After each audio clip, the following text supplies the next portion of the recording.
הבאים, ברוכות הבאות. שמי גלי צימון, פרופסור רחל גלי צימון.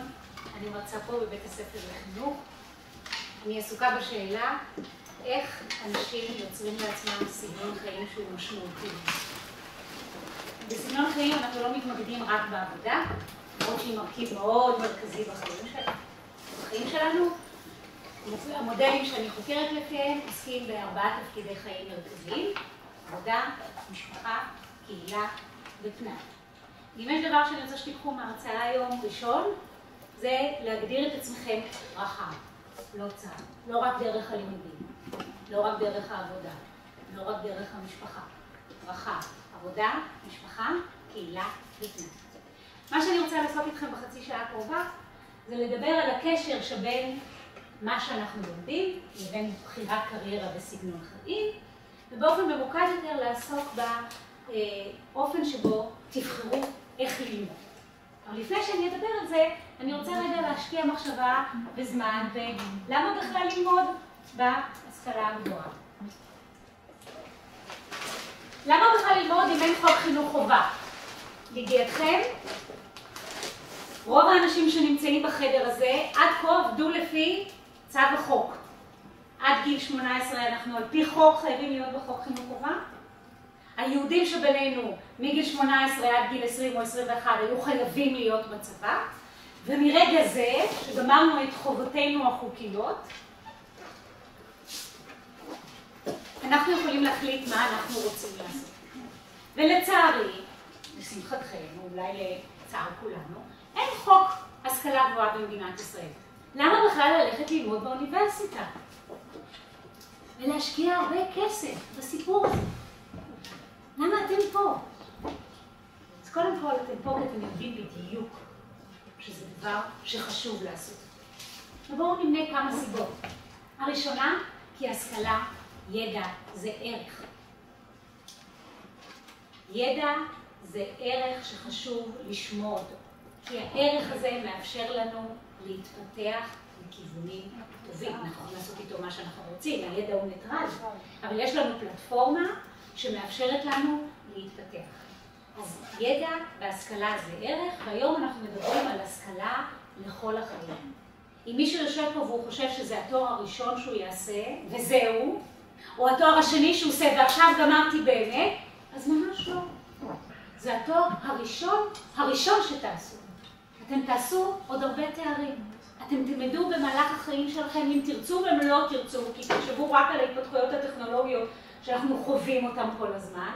השינויים המדהימים והמהירים האלה מחייבים את כולנו כל הזמן להתעדכן. אז אנחנו נלמד כל חיינו. וחשוב וטוב שיש לנו את האפשרות. אז קודם כל זה ערך, זה מאוד מעניין. לבוא ללמוד באוניברסיטה זה מאוד מעניין. אתם תיחשפו ותיפתחו לתחומים חדשים, למושגים חדשים, לאופנים שונים שבהם אפשר להתבונן על תופעות בטבע ועל תופעות חברתיות ועל תופעות ארגוניות. זה מאוד מרחיב ומשהו. התחלתי לדבר למה בכלל לבוא לאוניברסיטה אם אין חוק שמחייב אתכם. למה ההשקעה הזאת? ומה שאמרתי שחשוב ללמוד כי השכלה זה ערך, ידע זה ערך. ידע זה דבר מעניין. ללמוד באוניברסיטה זה מאוד מאוד מעניין. זה מאוד מפתח אותנו כבני אדם, היכולת שלנו כל פעם להתבונן על המציאות הפנימית, החיצונית, הטבעית, באופנים שונים, ולחשוב איך אפשר לעשות כל יום יותר טוב מאתמול ופחות טוב ממחר. איך אנחנו כל הזמן מתפתחים, הידע הוא אמצעי נהדר, ללמוד אותו ובשלבים יותר מתקדמים באוניברסיטה אתם לא לומדים ידע אלא אתם מייצרים את הידע. אתם שואלים את השאלות ומייצרים לבד את הידע ונותנים אותו לחברה. זו הנאה גדולה ללמוד. אם אתם חושבים שמה שלמדתם בתיכון זה מה שיש לכם, אז ממש לא. זה לא מחייב שזה יהיה אותו תהליך. אם התהליך בתיכון היה כיף, אז אפשר לשמור אותו. אבל אם בתיכון התהליך היה קשה ולא כל כך נעים, או אתם חוויתם את עצמכם כתלמידים פחות טובים, זה לא מחייב שזה מה שיהיה באוניברסיטה. תנאי העבודה פה הם אחרים, והם מאפשרים לכישורים שונים שלכם לבוא לידי ביטוי, ולא רק בגלל ההבדל המאוד משמעותי. כי לבוא לפה אף אחד לא מכריח. נכון שזה חוק לא כתוב, אבל יש לך הרבה יותר דרגות חופש ממה שהיה בתיכון. ולחופש יש משמעות מאוד גדולה ביכולת שלנו להתפתח. אז יש פה גם הרבה עניין. יש פה התפתחות אישית וחברתית. אנחנו רוצים כחברה שמדינת ישראל, ואנחנו מובילים במדינות ה-OECD, תהיה מדינה משכילה. אנחנו משנה לשנה גדל מספר האזרחים שיש להם השכלה גבוהה. ב-OECD קוראים לזה השכלה שלישונית, שהיא אחרי תיכון, אקדמית או מקצועית. אז יש משמעות אישית שאנחנו נהיה חברה שאנשים משכילים בה, שנגדל משפחות שבהן ההורים הם משכילים, כי ככל שיש לנו יותר ידע, דרגות החופש שלנו גדלות.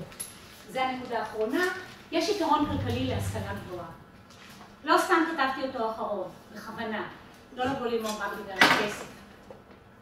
אבל הוא נותן יתרון גדול. אנחנו יודעים ממחקרים בעולם המערבי כולו שקיים קשר בין שכר והשכלה גבוהה. ככל שיש השכלה יותר גבוהה, השכר עולה. הנתונים מראים שבעלי תואר ראשון בישראל מרוויחים בממוצע פי 1.75 מאלה שאין להם השכלה תיכונית, ותואר שני פי 2.25. עכשיו, לא כסף כמו הפוטנציאל למוביליות חברתית. הפוטנציאל לשינוי שאתם יכולים לעשות עם הידע שלכם. יש סיבה נוספת שאתם חושבים ששווה לבוא לאוניברסיטה ולא אמרתי?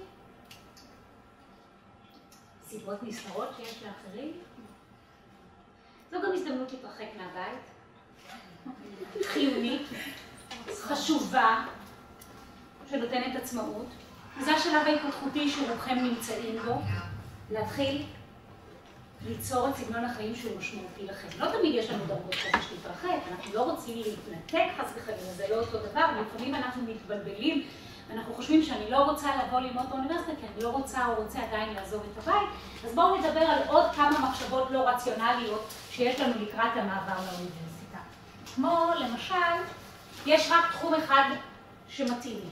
אני מדברת עכשיו על מחשבות לא רציונליות. אני קוראת למחשבות דיספונקציונליות, הן לא מקדמות אותנו. כשאנחנו חושבים או חושבות שיש רק תחום לימודים אחד שמתאים לי, ואם אני לא מקבלת אותו או לא מתקבל אליו, אז אני לא לומד בכלל. מאוד לא פונקציונלי, זה כמו לחשוב שיש רק בן זוג או בת זוג אחת שמתאימים לי בעולם הזה, ואני מקווה שכל האנשים בחדר הזה מבינים לא. מחשבה לא פונקציונלית נוספת זה שיש רק מקצוע אחד שאתם יכולים לעשות, או מספר מצומצם של מקצוע שאתם יכולים לעשות. אז מה שאני רוצה להגיד לכם זה כל מי שיש לו אינטליגנציה תקינה, כל האנשים פה בחדר הזה, אינטליגנציה תקינה, יכולה ללמוד הכל ברמה של תואר ראשון. הכל. השאלה, זמן והשקעה. אבל באופן תיאורטי אין תחום לימודים שאתם לא יכולים ללמוד אותו. פעם חשבו שקריאה אין צורך ללמד את כולם, שרק האצולה והכמרים יכולים ללמוד קריאה. היום אנחנו מצליחים ללמד קריאה אנשים עם אינטליגנציה גבולית. אז קחו את אותו עיקרון ותיקחו אותו על מקצועות הלימוד. באופן תיאורטי אתם יכולים ללמוד הכל. השאלה, כמה זמן זה ייקח לכם, ומה מידת העניין והענה שיש לכם בתחום הזה. ואין רק תחום אחד שאתם יכולים להציע. אעבוד במקצוע שאבחר כל חיי. וזה עושה את ההחלטה הזאת, מה לקרוא בתואר ראשון, להחלטה מאוד מלחיצה. כי אני בוחרת עכשיו, או בוחר עכשיו את התחום, שאני אעבוד בו כל החיים. אז אפשר להגיד שהלוואי, ואפשר להגיד מזל שלא, תלוי איך אתם רואים את זה, אבל הסיכוי שאתם תעבדו כל החיים באותו מקצוע הולך ופוחת. אז זה רק המקצוע הראשון שאתם תבחרו, מה שעושה את ההחלטה הרבה פחות מלחיצה, כי אתם תבחרו את מקצועות בהמשך הדרך. וגם לא בהכרח מה שאתם תבחרו ללמוד זה גם מה שתעבדו בו, כי לא עובדים רק במה שלומדים. בהחלט יכול להיות, ואולי אפילו חשוב, שבמהלך הלימודים, לקראת סוף שנה שנייה, תחילת שנה שלישית, אנחנו מאוד מעודדים לעבוד, זה חשוב להשתתף בשוק העבודה, לראות איך הפרקטיקה נראית, איך הדברים התיאורטיים שלמדנו נראים בשדה. או לחילופין, אנחנו חפשים עבודה כי אנחנו רוצים עצמאות, ואנחנו צריכים להתפרנס, כי צריך לשלם את השכר דירה ואת שכר הלימוד. ואנחנו נכנסים לתחום שלא למדנו אותו, התקבלנו כעבודת סטודנטים. אנחנו מתפתחים בתוך העבודה הזאת ונהנים ממנה הרבה יותר ממה שאנחנו לומדים. אנחנו לא מפסיקים ללמוד חס וחלילה, אנחנו מסיימים את התואר, את התואר השני, או את התואר הראשון הבא שלנו, את התואר השני הבא שלנו, אנחנו נלמד בתחום הזה. ואת הפגישה הרחבה הזאת אני רוצה שתחזיקו פה בראש. מחשבה לא רציונלית נוספת שיש לנו, זו הפעם האחרונה בה יש לי אפשרות להחליט מה מתאים. בעצם זו הפעם הראשונה ששואלים אותי מה אני רוצה.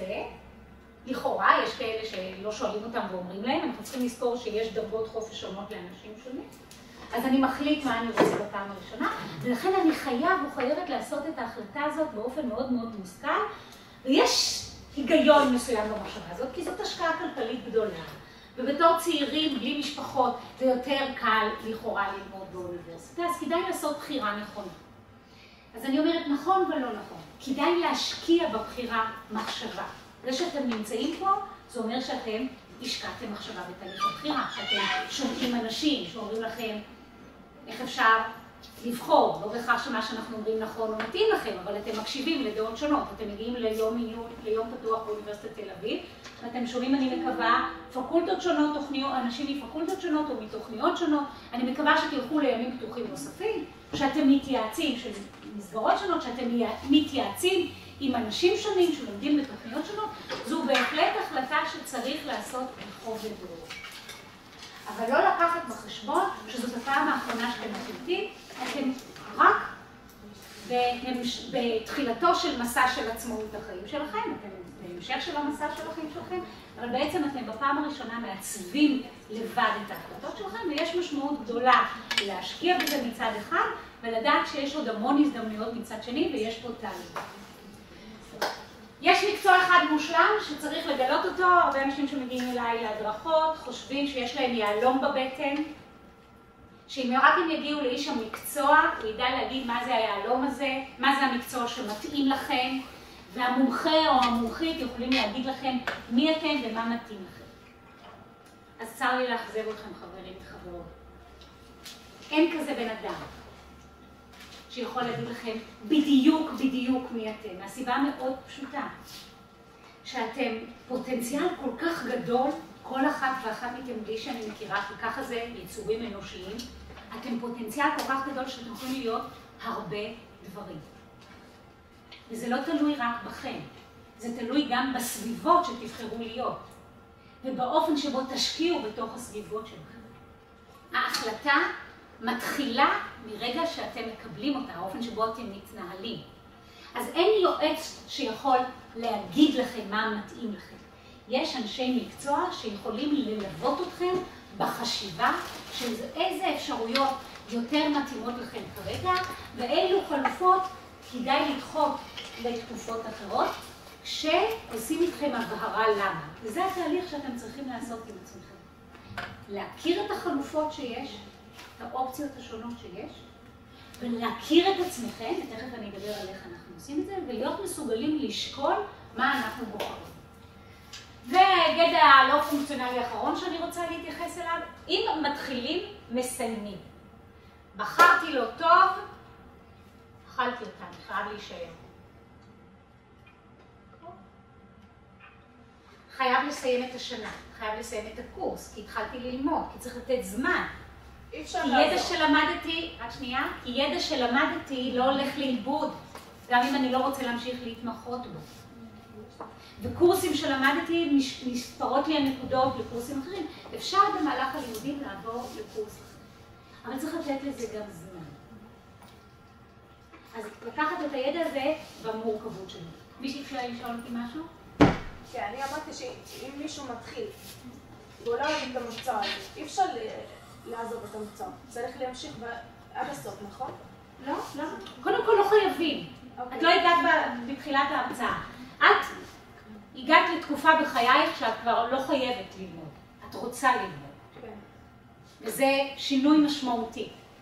יש לכם דרגות חופש לבחור אם אתם נכנסות לשיעורים או לא נכנסים לשיעורים? זה לא חובה? זה חובה, חלק מהשיעורים. את יכולה להחליט לא לבוא? כן, בטח. את יכולה להחליט שאת מוותרת על הקורס הזה. אוקיי? לכל יש תקנון, אנחנו צריכים להכיר את התקנון. אבל בניגוד לתלמידי תיכון, את מנווטת את האחריות על האופן שבו את תלמדי. את תבני את המערכת שלך, את תחליטי על דרגות העומס, כמה את רוצה ללמוד, את תחליטי איזה קורסי בחירה את יכולה, בנוסף לקורסי חובה שהחליטו אחריו. אתם צריכים להתחיל לעבוד באופן עצמאי, שכולל את ניהול הקריירה, את ניהול החיים המקצועיים והאישיים שלכם. אז כן, אם את מתחילה משהו ואת לא מרוצה ממנו, צריך לשקול, אבל לא מהר אנחנו מחליטים שאנחנו לא רוצים משהו מסוים. אנחנו צריכים לתת זמן כדי לראות. למה? לוקח זמן להסתגל, גם על זה אני תכף אדבר. אז המושג הזה שאם מתחילים חייבים לסיים הוא נכון בחלקו. חשוב מאוד לסיים קורסים כי זה קרדיט שאתם צוברים אותו. ולוקח זמן.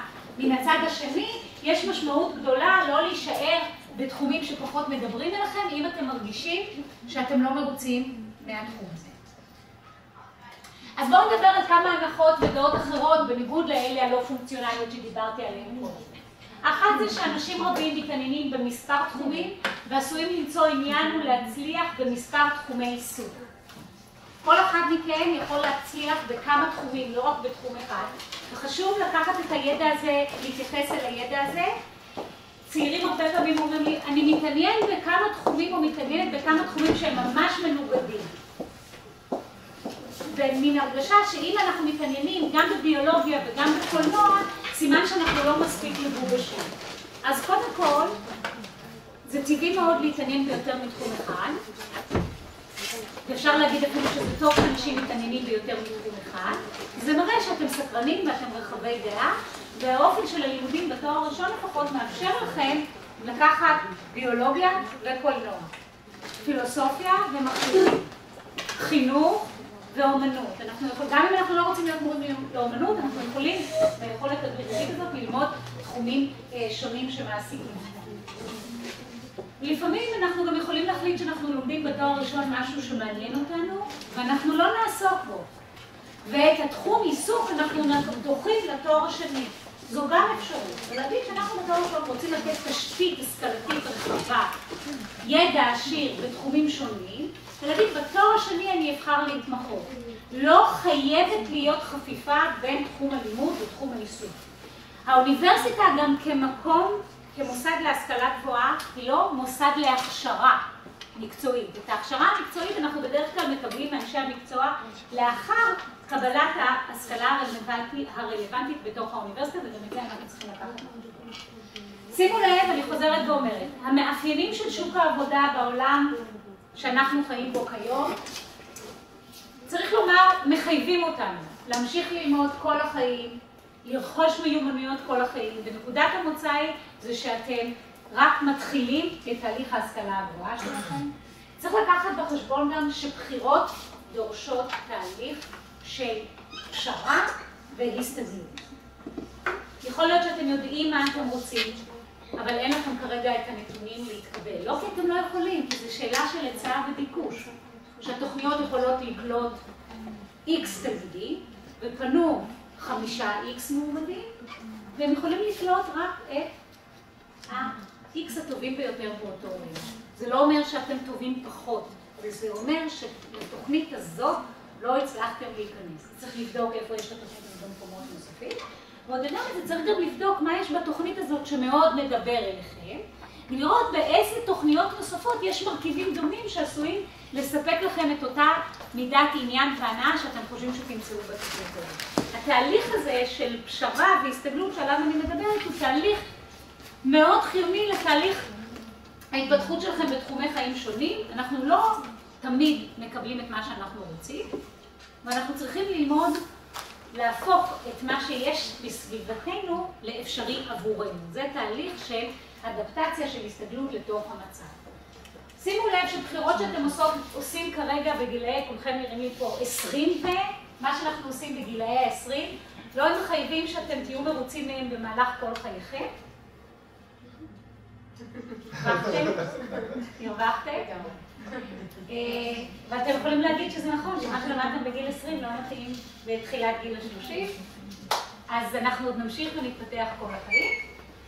והנקודה הכי משמעותית, שאני חוזרת אליה שוב ושוב, מרגע זה אתם מנהלים את החיים שלכם.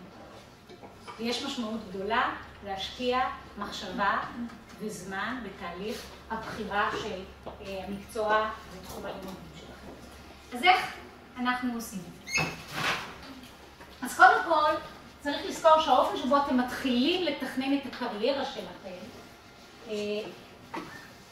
יעצב את סגנון החיים שלכם בעתיד. האופן שבו אתם תבחרו להתנהל מרגע זה, הוא מצע להמשך התכנון שלכם. כמו שאמרתי לכם, תבחרו ללמוד בהשכלה הגבוהה, זה יגדיל את יכולת המוביליות החברתית שלכם, זה יגדיל את יכולת העניין שלכם, זה יגדיל את יכולת ההנאה שלכם, זה יגדיל את ההכנסה שלכם. לבחירות האלה שאתם עושים בגיל הזה, יש משמעות על אורח החיים שאתם יוצרים, ולכן יש משמעות גדולה להשקיע בזה מחשבה.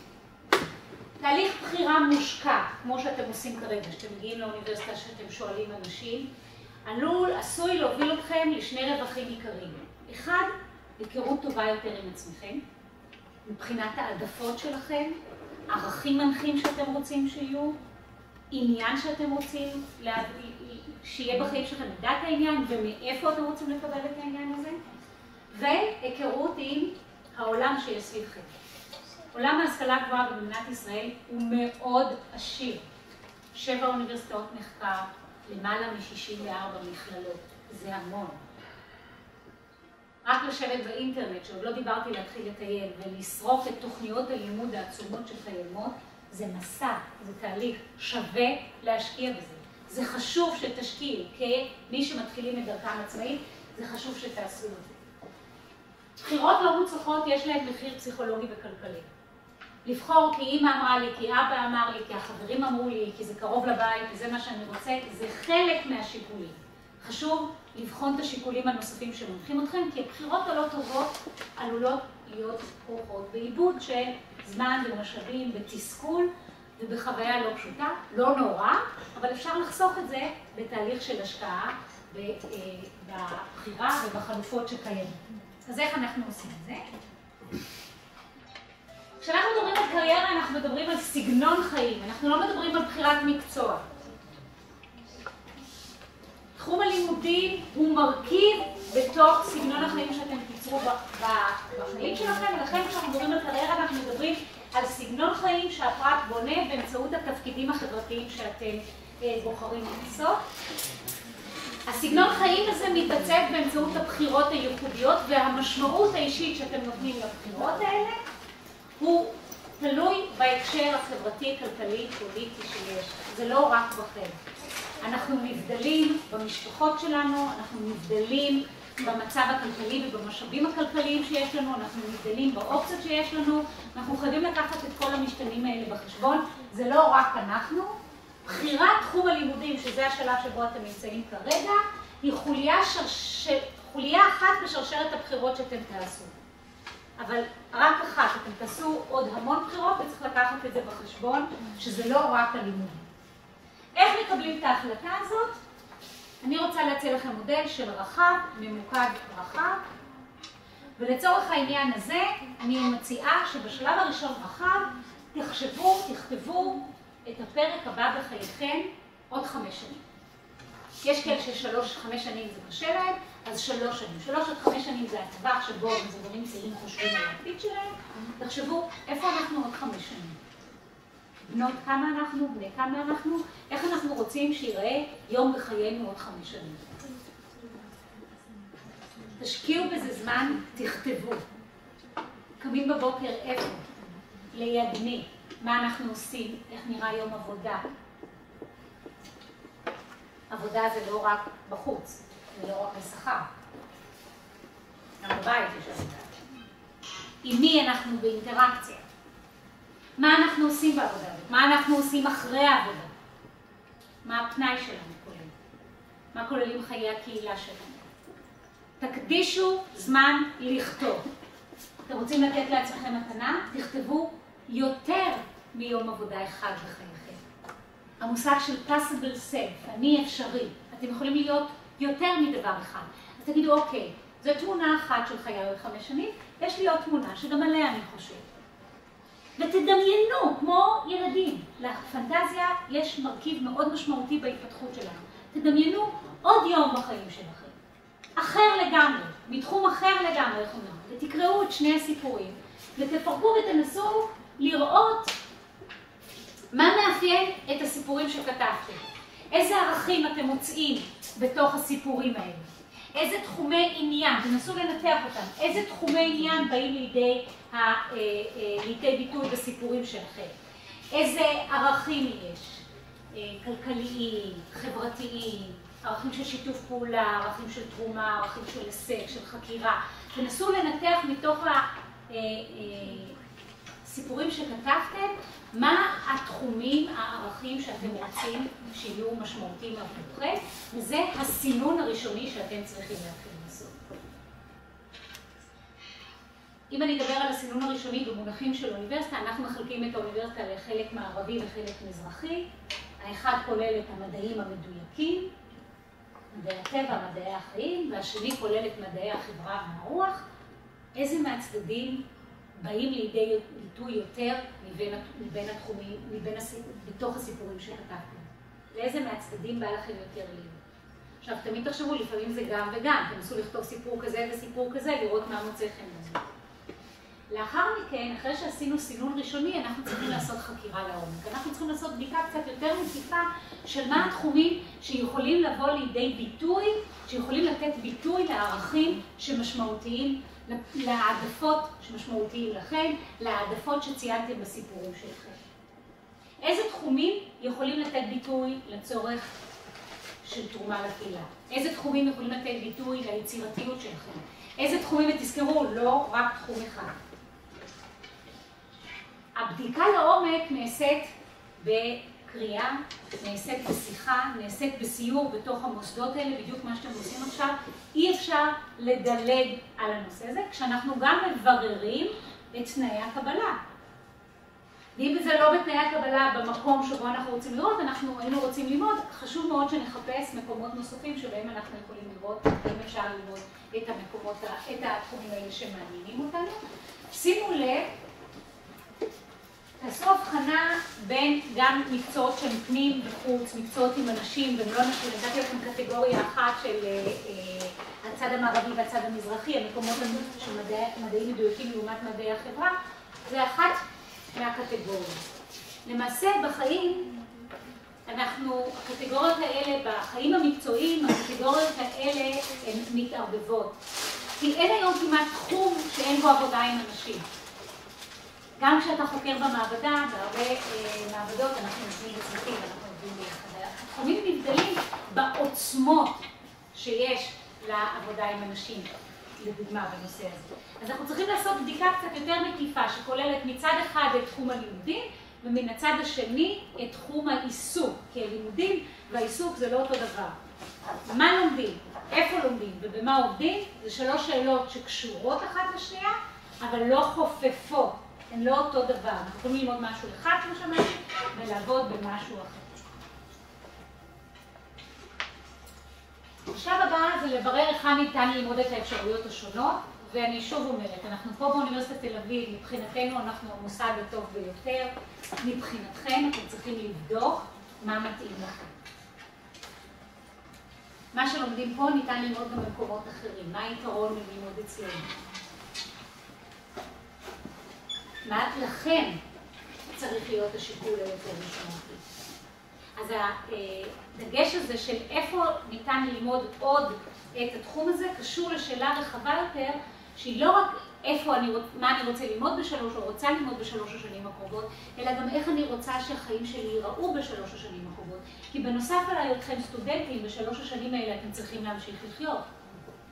צריכים להיות בקשר עם המשפחה, עם חברים, לבחור בן בת זוג, צריך לעבוד, להתפרנס, חשוב מאוד לעשות ספורט, גם קצת פנאי. אז איך אתם רוצים שהחיים שלכם ייראו בפרספקטיבה רחבה ולא רק בפרספקטיבה של הלימודים, למרות, ושוב, זה התפקיד המרכזי שאתם צריכים לעשות, צריך לתעדף אותו. כדאי לתעדף אותו, לא לכולם יש תרבות החופש לתעדף אותו, אבל צריך לתת לו את המקום ואת הזמן ואת המשאבים.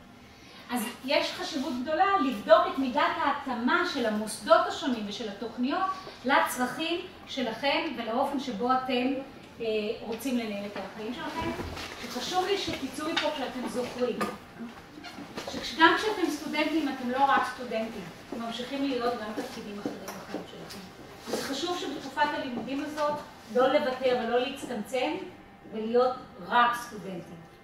חשוב לפתח תחומי עניין נוספים גם בתקופת הלימודים. מעורבות בקהילה היא דבר מאוד משמעותי שהוא גם מנוף להתפתחות אישית, לצמיחה, גם תעסוקתית. מרכיב הספורט הוא קריטי והוא חיוני ליכולת שלנו גם לשמור על אורח חיים בריא, וגם כבאפר, כמשאב שמגן עלינו מפני לחצים. התנדבות היא מרכיב שאנחנו מאוד מעודדים באוניברסיטת תל אביב, אנחנו רוצים לראות אתכם מעורבים בתוך הקהילה, זה מרכיב שהרבה מוסדות לימוד מעודדים את הסטודנטים, זה מרכיב שאנחנו יודעים שהוא תורם מאוד לרווחה נפשית, והוא גם מגדיל את הידע שלכם על תחומים נוספים. אז אלה גם מרכיבים נוספים שאיתם הייתי רוצה, שעליהם הייתי רוצה שתחשבו, להבין לכם לחשוב כשאתם מתכננים את תחום הלימודים שלכם. נסו להגדיר את עצמכם רחב, לימודים, עבודה, משפחה, קהילה, לפני, שיהיה בהצלחה.